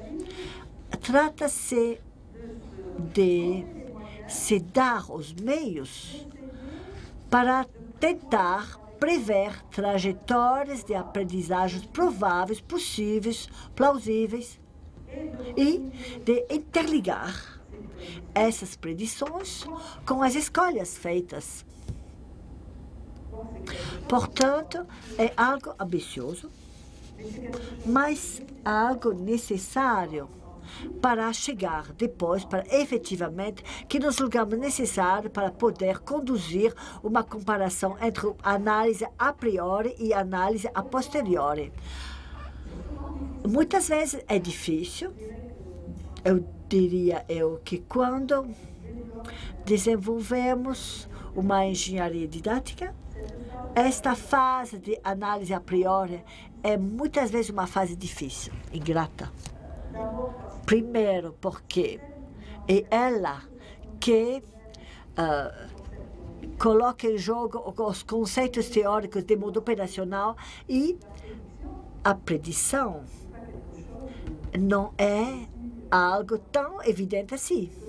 E nessa predição engajamos a teoria, mas comprometemos também muito saber, muita experiência, que a gente não sabe necessariamente tão bem formular assim.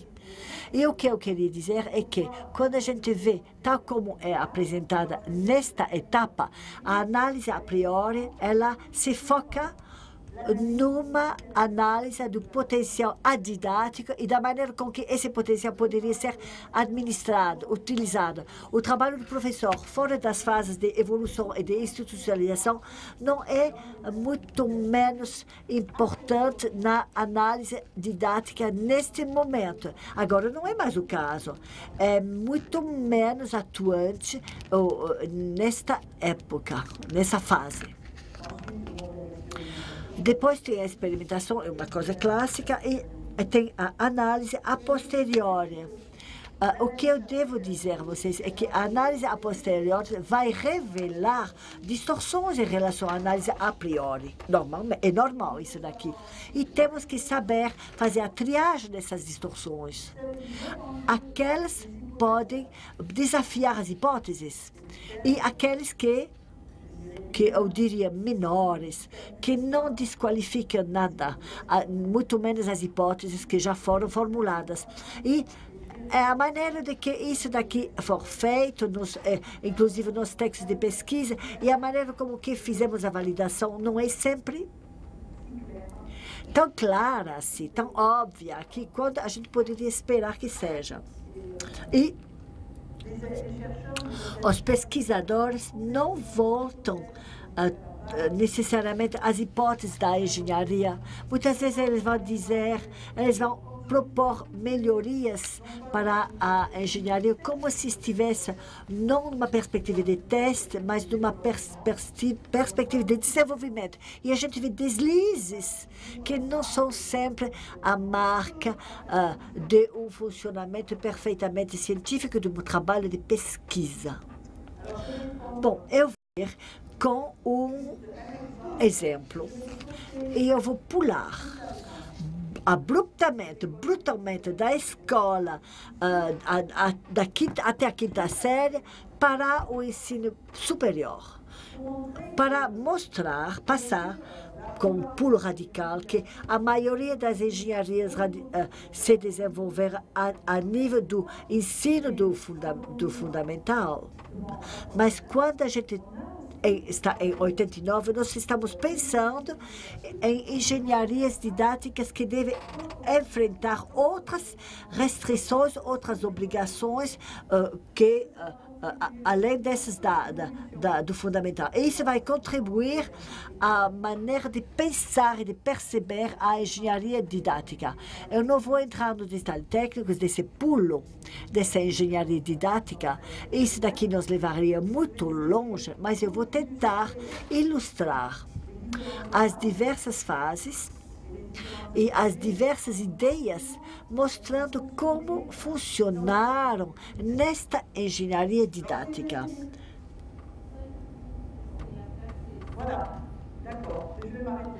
Eu vou parar por aqui daqui a pouco, tá?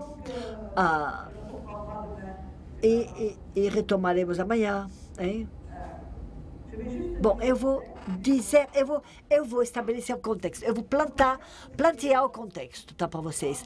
O contexto é o ensino das equações diferenciais. Nós estamos nos anos 80 e este ensino na universidade é um ensino que resta, pelo menos nos primeiros anos, muito focado no que vocês já devem ter conhecido, a saber, nós aprendemos a resolver equações lineares, equações com variáveis separáveis, diversos tipos de equações.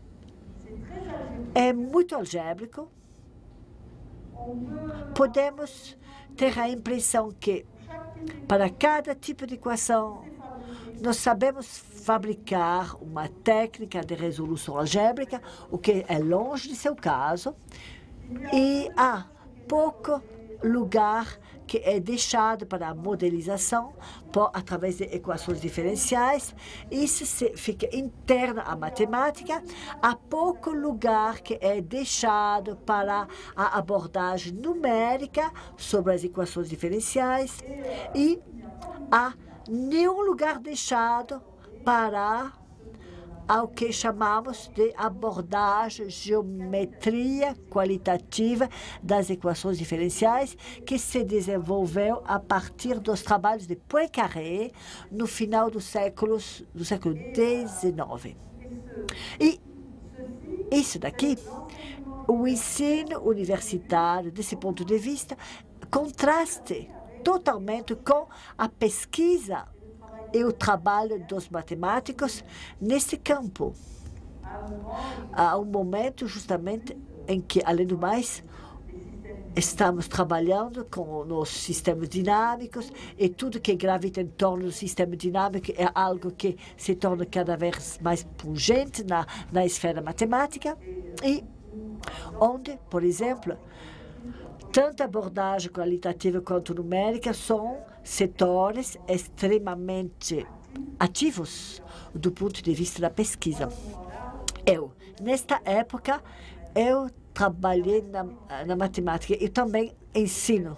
Portanto, eu tenho a impressão de ser esquizofrênica. Eu tenho a impressão que eu dou a meus estudantes uma imagem do campo das equações diferenciais que não corresponde nada à imagem que eu tenho como matemática. É uma sensação muito desagradável. Daí, daí a ideia de se questionar se não há possibilidade de construir uma engenharia didática acessível a estudantes debutantes, porque tem outras coisas que existem a nível master, a nível mais adiantado, e em que condições podemos utilizar a engenharia didática para este nível. É isso daqui que será o nosso projeto, sobre o que trabalharemos e que ilustra a que ponto nós chegamos em relação à engenharia didática nessa época e que ilustra as questões que devemos enfrentar.